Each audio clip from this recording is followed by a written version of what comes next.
ఒక్క వానరుడు యుద్ధభూమిలో లేచి తిరుగుతున్నవాడు లేడు. ఇంద్రజిత్ శక్తి తెలుసు కాబట్టి భీషణుడు వెళ్ళిపోయాడు, దొరకలేదు. స్వామి హనుమ ఏ అస్త్రము చేత బంధింపబడరు కాబట్టి హనుమ ఒక్కరే ఉన్నారు.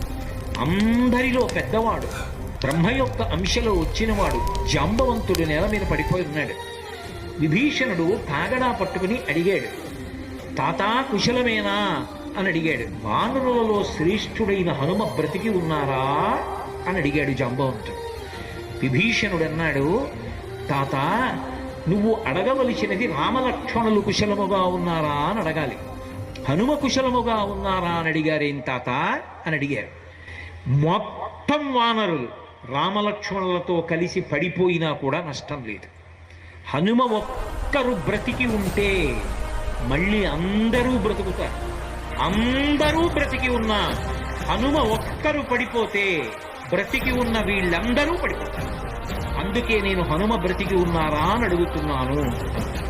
వంగి జాంబవంతుడి పాదములు పట్టుకుని తాతా హనుమ నీ కుశలం అడుగుచున్నాడు, నమస్కరించుతున్నాడు అన్నాడు.